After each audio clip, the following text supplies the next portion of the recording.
साथियों नमस्कार। स्वागत है आपका अपने चैनल विवेक ओझा ऑफिशियल में। साथियों, मालदीव का अटपटापन बिल्कुल बना हुआ है।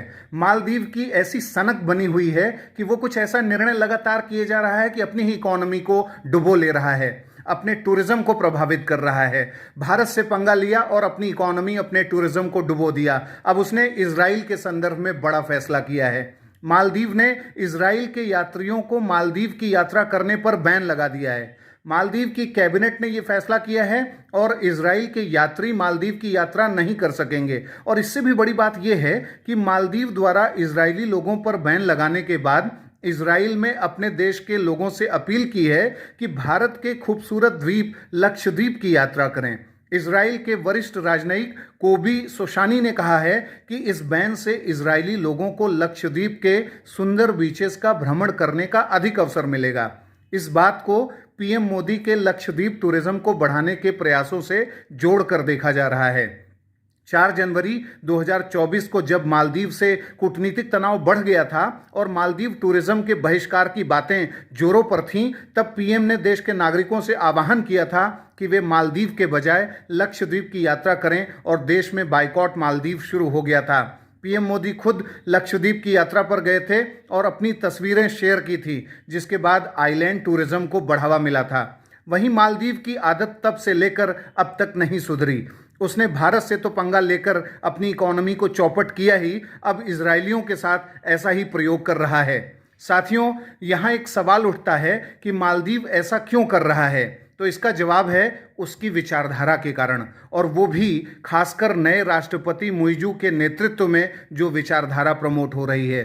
Maldives organization of Islamic cooperation यानी ओआईसी का सदस्य है, जिस पर वैश्विक मुस्लिम हितों के समर्थन में काम करने की बाध्यता है।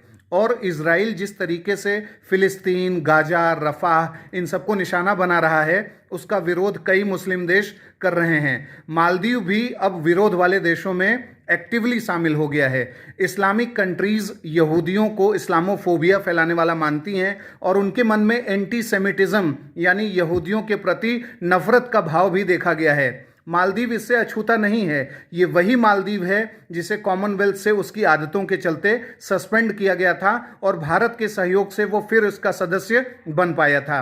वहीं दूसरी तरफ फिलिस्तीन को मान्यता देने के मुद्दे पर विश्व समुदाय बटा बटा नजर आ रहा है। लेकिन अभी हाल ही में 3 देश नॉर्वे, स्पेन और आयरलैंड ने घोषणा की है कि वे औपचारिक रूप से फिलिस्तीन को एक राष्ट्र के रूप में मान्यता दे रहे हैं और इजराइल ने इन तीनों देशों से अपने राजदूत वापस बुला लिए। इस तरीके से एक पॉलिटिकल राइवलरी, एक जियोपॉलिटिकल राइवलरी दुनिया में चल रही है। अलग अलग जो युद्ध हो रहे हैं उनका प्रभाव पड़ रहा है। अलग अलग जो क्षेत्रीय संगठन है, जैसे ओआईसी जैसे संगठन हैं, उसके जो सदस्य देश हैं उन पर दबाव है कि वो मुस्लिम हितों के संदर्भ में ऐसा निर्णय लें, ऐसा ओपिनियन शो करें जिससे एक इस्लामिक सॉलिडारिटी भी दिख सके। जब भी धारा 370 के हटाने का भी मुद्दा आता है, तब भी मालदीव के ऊपर प्रेशर देखा जाता है कि वो ओआईसी के सुर में सुर मिलाए। इस तरीके की चीज़ें रही हैं। तो मालदीव ने अभी इजराइल के ऊपर जो बैन लगाया है कि वहाँ के नागरिक नहीं आ सकते आइलैंड में टूरिज्म पर्पजेस से, ये जो है बहुत ही गलत निर्णय है और इसका प्रभाव मालदीव के इकोनॉमी पर पड़ेगा। साथियों, इस निर्णय के बारे में आपका क्या विचार है? आप हमें कमेंट बॉक्स में बताएं। अगले कार्यक्रम में जल्दी हाजिर होंगे। इजाज़त दीजिए। नमस्कार।